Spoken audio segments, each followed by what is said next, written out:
If the Vikings want to turn this season around, then J.J. McCarthy himself has to bring that, but I think he's got the right attitude. Welcome to the Locked On Vikings podcast.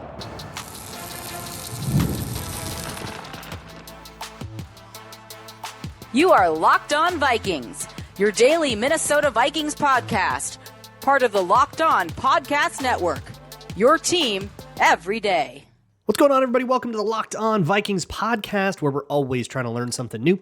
It's part of the Locked On Podcast Network, your team every day. And thank you so much for making Locked On Vikings your first listen of the day every single day. I appreciate my hashtag everydayers so very much. Y'all make the world go round. Today's episode is brought to you by Mazda. Like NFL players, Mazda sweats every detail, because when you make every move count, pulling off the unexpected is only the beginning. Stay tuned later for highlights in this week's Moving the Game Forward. Mazda, move and be moved. Today on the show, we've got a lot to get to. I want to discuss, I think, what the expectations for this game are. It was a question that I've gotten a lot, both in the mailbag and outside of it, of like, what do we think we should get from J.J. McCarthy in this game?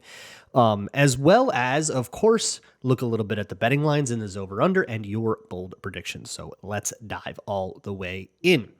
I'll start out with a little bit of injury news. The Vikings posted an injury report for Thursday. Christian Darrisaw downgraded to a DNP, still dealing with that knee. I think we're well within our rights to ask questions about if this was managed properly. We are now past a calendar year since Christian Darrisaw suffered that injury at SoFi Stadium, and it's still bugging him. That's beyond 9 to 12 months is the timeline. So we are now past a normal timeline for Christian Darrisaw's injury, and that means that we should be asking questions about if it was managed properly. Now, he did play like week 3, so he did come back to action pretty early, but the fact that he's still missing practices and is on a pitch count is questionable. And I will also mention that the designation was not a rest designation. It has been a rest designation in the past when it was like a planned like load management thing. But it was the same way last time too, and Christian Darrisaw played the whole game. So we'll see what happens. But if Darrisaw leaves in the fourth quarter again, I think would be justified in wondering if maybe it would have been better to just let Darrisaw get all the way fully healthy and come back when he was ready, rather than trying to sneak every little snap out of him well before he was ready. And also to super call into question the quotes we got in the offseason about them, maybe targeting week 1 and him being ahead of schedule and the rehab's going great, because clearly it hasn't. Brian O'Neill, by the way, he has been limited, but he looks like he's on a decent track to play. And of course, J.J. McCarthy is still on the injury report, but full participant, and there's no question that he is going to be the starter for this game. And he was asked about a lot of ankle stuff in his presser, but it wasn't that really caught my eye. The Vikings they're spiraling, right? This is a total free fall. You lose a pretty ugly game against the Philadelphia Eagles. You made it a little close at the end, but it was a lot less. It felt a lot less close than the scoreboard would say. And then, you have this total meltdown against the Chargers. And going into this stretch of the Lions and the Ravens, who are coming off a dismantling of a similarly inferior team, this is... Man, I'm just realizing, they have gotten everybody off of a bye. Holy moly. They're playing the Eagles off of a bye, the Chargers on as short a week as they are, Lions off of a bye, Ravens off of a mini bye. What the heck, NFL? After making them do the London and the short week West Coast stuff, holy moly, did they get smoked by that schedule. It's like, fix it, and I think you fix about 2% of the problems that caused the Vikings to be this bad, because they are struggling with the simple things. And one of the questions that got asked to both O'Connell over the last couple of weeks, he's been asked this a couple times, and J.J. McCarthy, has been like, what do you learn from those first few games? How do you take those lessons and make yourself into a better quarterback? And McCarthy's answer is one I really liked. He talked about the simple things, just getting, lined up, get your execution right. I'll give you an example of one of those simple things, but I did get the idea, especially early in that first game against the Bears, that McCarthy was trying to do too much. He was trying to dial in very minute adjustments at the line of scrimmage when he didn't have time to. It's one thing to can do a play, was another thing can change the protection, call an alternate route. Like, he's like signaling all this stuff. That's a great thing to try to build to and try to become, but trying to do that out the gate was way too much, and they just didn't have the time, and then he didn't have the processing power to get through all of that, so it caused things to be late. And I think that was just a little bit of hubris. And while J.J. McCarthy watched Carson Wentz, he spoke about how powerful it can be to just do the little things right, to just get to your check down when you have to, flip out that flat route, really focus on making sure you're throwing that bubble screen exactly correctly. It's the stuff you feel like you should be able to take for granted, but in the NFL, you can't take for granted because the margin for error is so slim in the NFL that stuff you used to be able to take for granted might not be good enough anymore, and you have to really focus on it. That mentality, I think the entire team could use, because the entire team has messed up on the little things. Here's the example I promised you. When you snap the ball, the snap is a thing that has caused a lot of problems this year, from Blake Brandel struggling with it. By the way, patreon.com/LukeBrownNFL for a whole video on Blake Brandel and what moving to center has caused him to struggle with, why it's like this, why he could be starting over Michael Juergens, and some Michael Juergens tape too, where I tried to really, good faith, as good as I can, say, okay, why did they make that decision? What could it be? And I found an answer that I think is plausible, even though I don't think I agree with the decision still with that reasoning. It at least helps explain it. So you can check that out at patreon.com/LukeBrownNFL. But I'm not even talking about any of that. I am talking about the timing of the snap. There's a play that sticks out in my head from the Chargers game where it happened on 4th and goal from the 9, after that 12 men in the huddle or 12 men in the defense penalty nullified a field goal kick. That led to a 4th and 9 that led to a sack, which was then nullified by a defensive holding penalty. I'm talking about that play. And the reason that play didn't work, the defensive holding penalty, I didn't even catch when I was watching it. I wasn't even paying attention to it. This is completely unrelated to that. But on that play, Jordan Addison motions across the formation. He gets to his alignment and he slows down and he takes 2 big, long, lopey gallop steps to kind of try to keep his momentum before the snap comes. In these offenses, when you're motioning somebody across the formation, you're usually trying to get them going full speed, and then they just have to turn a little bit, and it's a great way to get them a full release or a free release. But if he has to stop and wait, that has gone from an at the snap motion to a pre-snap motion. That was supposed to be an at the snap motion, but the snap was late. Carson Wentz called for it late. And similar problems happened with J.J. McCarthy in the first couple of games where the snaps timing wasn't quite right. Another one is you probably see this a lot with T.J. Hawkinson running across the formation and then sort of breaking down, turning around and going the other way. This like bouncy motion. Bounce is probably not the right word, but it's kind of what it feels like, right? Because they're like bouncing back across. That wants to snap either right as TJ Hawkinson crosses the quarterback the first time, so that the quarterback can get out of his way and then he can get going down the line the other way, or after he crosses the quarterback the second time. There was actually a play where Wentz called it and bumped into Hawkinson during that motion because the snap was either early or late. So timing up when you actually snap it and getting that down with your center and getting that timed up with your motions is something that we should be able to take for granted, but the Vikings have made a lot of mistakes on. And here's the thing. That is an extraordinarily frustrating problem to have. You shouldn't be having that problem as a professional football team.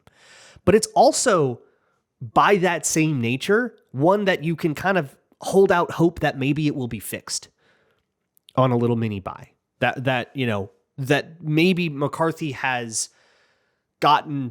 prioritized that a little bit more in his time. I mean, most of that time is spent rehabbing injuries, which is something I think we also kind of blast past when we talk about what McCarthy's development is like. Like, he wasn't sitting there studying the playbook when he was rehabbing that knee. He was doing knee rehab, and he sure as heck wasn't working on his throwing mechanics. But and same with the ankle. But that's the kind of stuff that, like, if you make an emphasis, if you really make an effort to say, let's just get the freaking snap timings down and let's just get good at that, it can have a huge impact on your offense. It's so different for Addison to be running at full speed and turning upfield than having to lose all that momentum and then get it all the way back. And now your route is that much slower, then it doesn't break when it's supposed to, and you can't throw it when you're supposed to. So the timing of the play is all thrown off. You hold the ball a little bit extra and you take a sack. And suddenly that little tiny discrepancy that you waited a third of a second too long to snap the ball has turned a play from one that could be a good downfield opportunity to a drive-killing sack. They're like huge, huge momentum swings on these tiny little things. So I love that J.J. McCarthy has highlighted the simple things. I think that's exactly what this team needs to work on. And because the texture of this season is no longer I'm watching playoff position and seeing if the Viking, did Detroit lose so that we can maybe get a chance at the division. We don't deserve that. The Vikings haven't earned that kind of discussion. All I want is for them to get it together.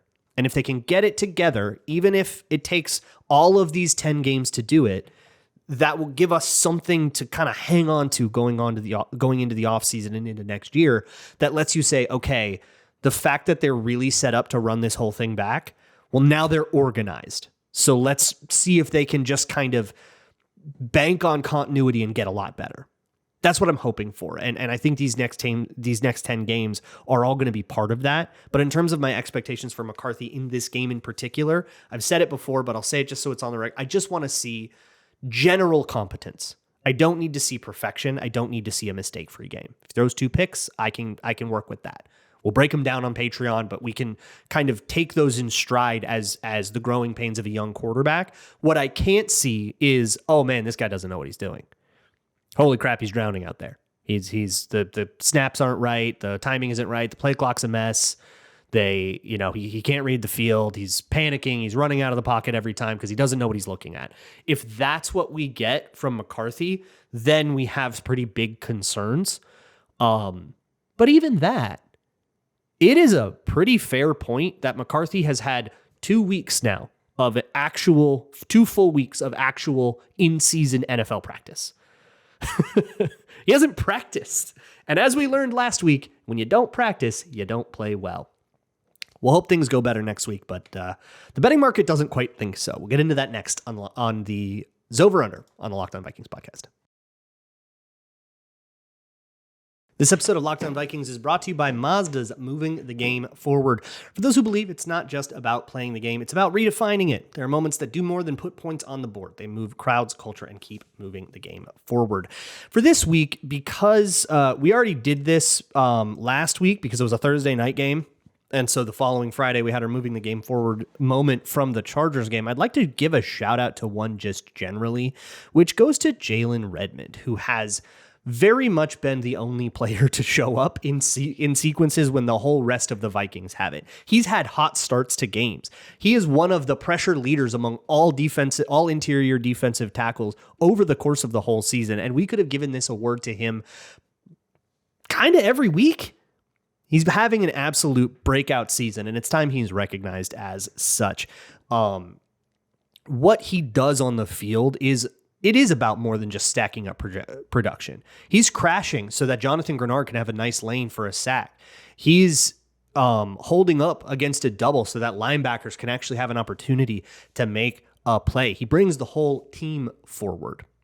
When you follow what moves you, the unexpected is only the beginning. And just like there's more to every highlight, there's more to a Mazda vehicle. Mazda, move and be moved.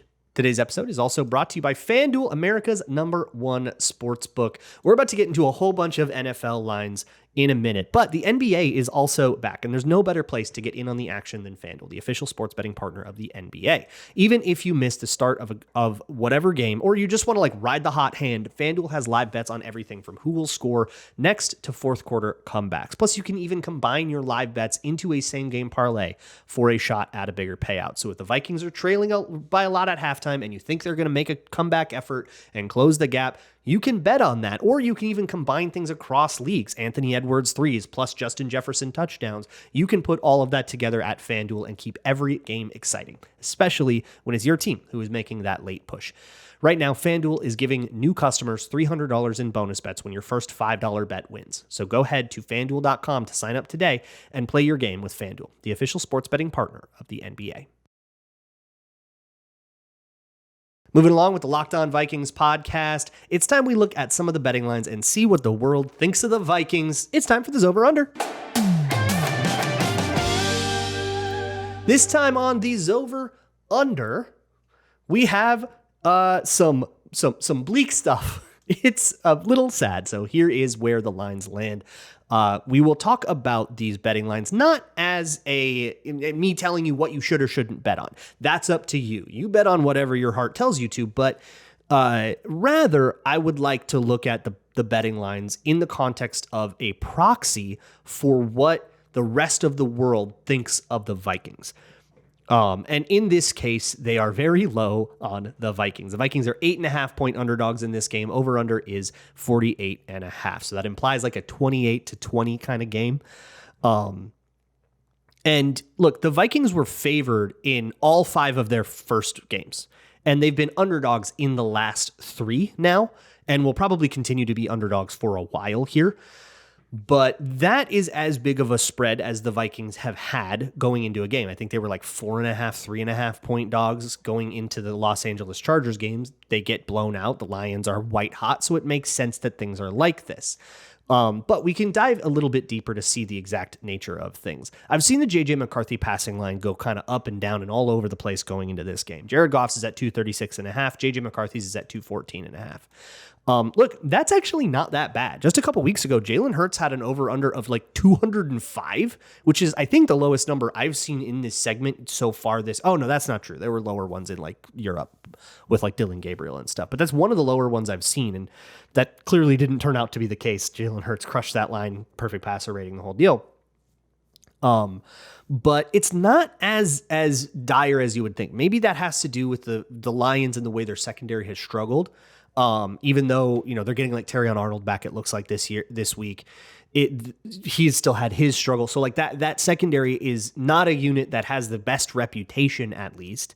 But if you look at like JJ McCarthy over 1.5 passing touchdowns is plus 172. Jared Goff's is minus 188. So that tells you that there is a huge difference between what we expect. But like, that's still not the craziest thing. If you just look at passing touchdowns, like JJ McCarthy to pass for a touchdown in this game is minus 320. And like, there's been plenty of Vikings games where they have not passed for a touchdown, maybe not even scored one. Goodness gracious. So there is still some confidence that McCarthy will show you something. Maybe not that he will be the best, but they're not putting forth, okay, he's going to get, sacked 10 times and pass for 55 yards, which is, I think, what a lot of people in their heart of hearts are expecting. Results don't often get that extreme in the NFL. So the betting odds are going to sort of lean toward the middle. But here's something interesting. Through the last couple years of doing this segment, I can't remember that many times when Justin Jefferson was not the one with the highest receiving line, but that is the case this time. Amon-Ra St. Brown is at 78.5. Justin Jefferson is at 73.5. 73.5 is a low-ish number for him, but it's well below his per-game average for his career and this season. But that, I think, is a little bit of the reputation of the Vikings and the reputation of the Lions kind of getting to Justin Jefferson. Jordan Addison's at 45.5, Jamison Williams at 46.5, just a little bit over. Sam Laporta, 43.5, TJ Hawkinson, 30.5. So kind of guy for guy, every version of the Lions guy is supposed to get a little bit more production than every version of the Vikings guy. And if you add that all up, it adds up to much bigger than the discrepancy between the quarterbacks themselves, which I think that tells you, like, the fact that it doesn't add up tells you that everybody thinks someone's going off for the Lions, but it's just not quite that easy to tell who is who. Is it going to be the tight end again, like it was against the Chargers? Is it going to be, an outside receiver going crazy like it was against the Eagles? Is Amon-Ra St. Brown going to get him like he's got him so many times? It could be anything. And if you look at like touchdown scorers, you get kind of the same thing. Jahmyr Gibbs minus 195, David Montgomery minus 135, Amon-Ra St. Brown minus 110. That's 3 different Lions who are better than 50-50 to score a touchdown. The best you got is Justin Jefferson at plus 175 on the other side, and that's the same as Sam Laporta. So they got 4 touchdowns to our 1. And the rushing props are not all that different. Jordan Mason and Aaron Jones, 37 and 31 respectively, while Jahmyr Gibbs and David Montgomery are both over those totals with 74 and 49. So the more you dive in, everybody thinks, well, okay, the Lions players are going to outproduce the Vikings players by a lot, but you put it all together, and like an 8.5 point spread is pretty intense. That's probably right. But you put it all together with the quarterbacks, and there is just that little tiny bit of hesitancy in the general football viewing public that maybe McCarthy will still be as productive as we thought when we were ranking him as, where we ranked him in fantasy ADP, and when he was supposed to be, hey, it's Kevin O'Connell, it's high volume, he's a QB whisperer, this is going to still produce.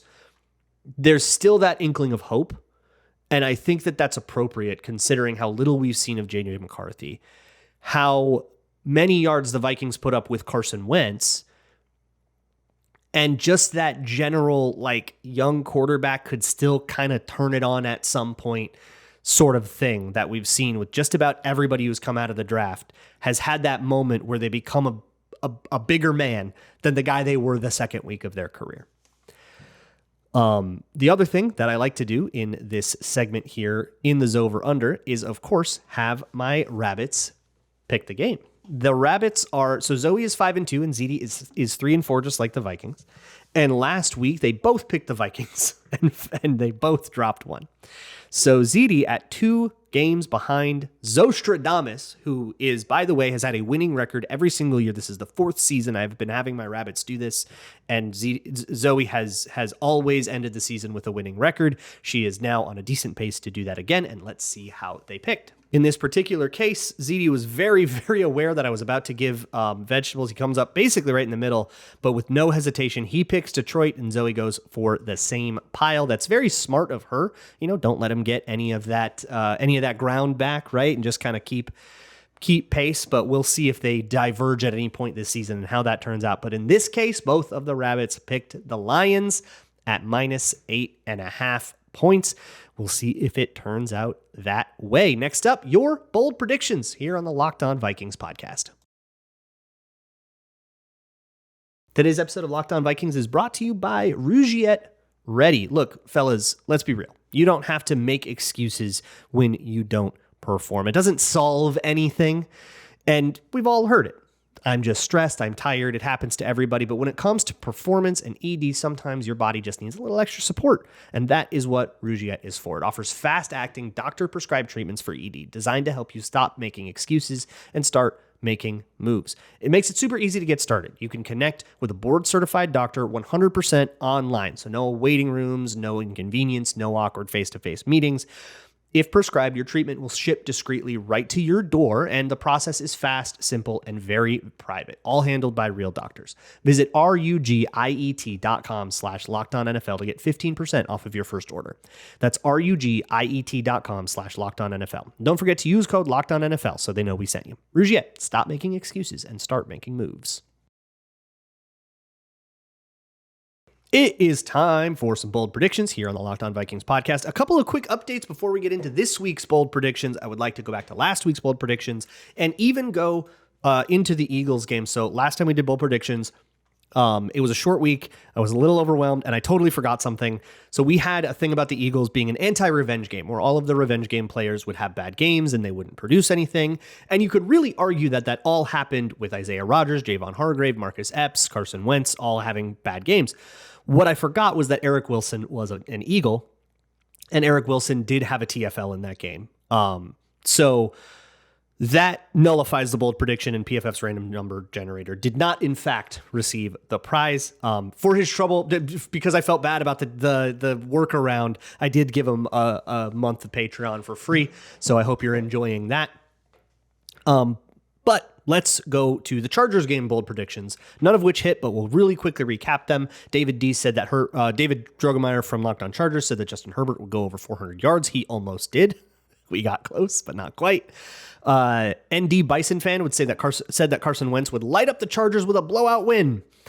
We did not quite get there in spirit. Bro Knows Football said that Wentz would not finish the game on Thursday and that Brosmer would clearly outplay him.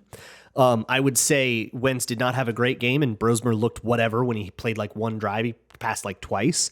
But I would say clearly outplays him is a pretty tough argument to make considering the low volume. It's like I can't really say that even though Wentz had a rough game and Max Brosmer, you probably wouldn't say that also because it was such a small sample. It just feels like an incomplete grade. So I can't give you this one. And Bro Knows Football knows this. Does not expect this one to be accepted. Sam Hughesby said that there would be an offensive touchdown that touches 5 different pairs of hands, including the QB in the center. We did have a weird one with like some tip drill stuff that went on with I think a pass to Jefferson that almost turned into a pick six that would have almost gotten there, but we didn't get anything like that. Arch like Manning but good said that the 1999 matchup would see a repeat. So that would repeat Jeff George's and Jim Harbaugh's passing lines from that game for the respective quarterbacks. Didn't happen. Ontario Smith said that Justin Jefferson would get 3 touchdowns. Magic said that Cameron Dicker would set the record for the longest kick in NFL history, only for Will Reichard to break it in the same game. And Milo Grams said that either the Vikings will only score points in the first and third quarters and the Chargers would only score in the second and fourth, or vice versa. Didn't get anything like that. Yesterday on the crossover, Matt Derry for this game against the Lions said that David Montgomery would throw for a touchdown. So that one is logged and in there. As for the rest of you, the first one comes from Bradley Knorr, who says the bold prediction Matt Derry wasn't willing to make. JJ McCarthy, 3 touchdowns. It's plus 640 on FanDuel. I think that's plenty bold. Shadow said that the universe would give the Vikings fans a bone. Tom Brady witnesses the second coming of himself as McCarthy leads the Vikings to an upset victory with a passer rating over 100.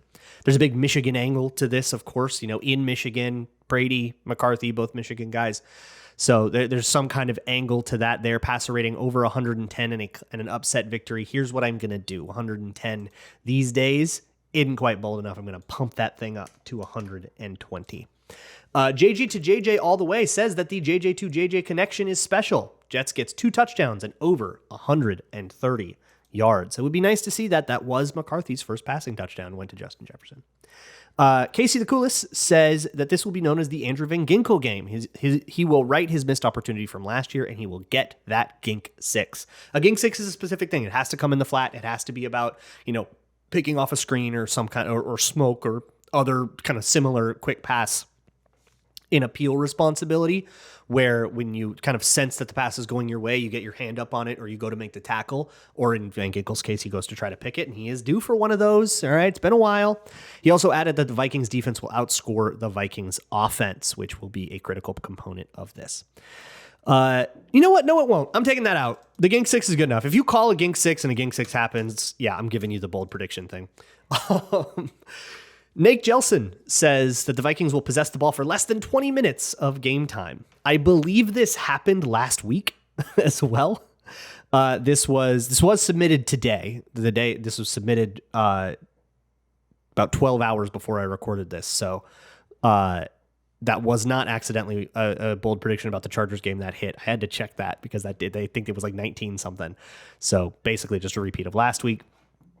Ed, not the duck, says, turns out that all the defensive struggles this year are just teething problems as Flores unveils his masterpiece, a tailor-made to crush the Lions. The Vikings finish with 3 sacks and 2 interceptions as they hold the Lions to 17 or less and win the game. Let me just really check the FanDuel odds on 17 points or less. Obviously, you've added some other stuff here, but you can on FanDuel look at alternate total points or alternate like Lions points and stuff. Let me just pull that up really quick. Yeah, that's plus 700 on FanDuel. That's certainly sufficiently bold. Bronos Football is running it back, by the way. It says Max Brosmer will finish the game, but it will be because the Vikings have a massive lead and put in the backups by the end. So we're getting a Max Brosmer snaps in the same way we got him against the Bengals. 1991 Ford Tempo enthusiast, good to see you back, buddy, says the Lions have won 5 consecutive games in this rivalry immediately following the Vikings winning 8 straight from 2017 to 2022. In honor of this, the Vikings will lead this game by a score of exactly 8-5 at some point in this game. A very fun one.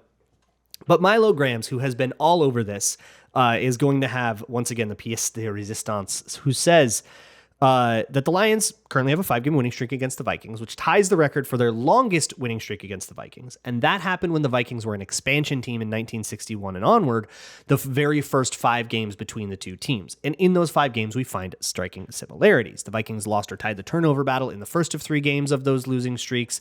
And if you recall, it was the first game Kevin O'Connell won or tied the turnover battle and lost. And in the 5th game of the streak, the Vikings never turned the ball over, got at least 2 turnovers on defense, and still lost by 3 scores. All of this stuff was true in the current streak and in the one at the very beginning of the franchise's history.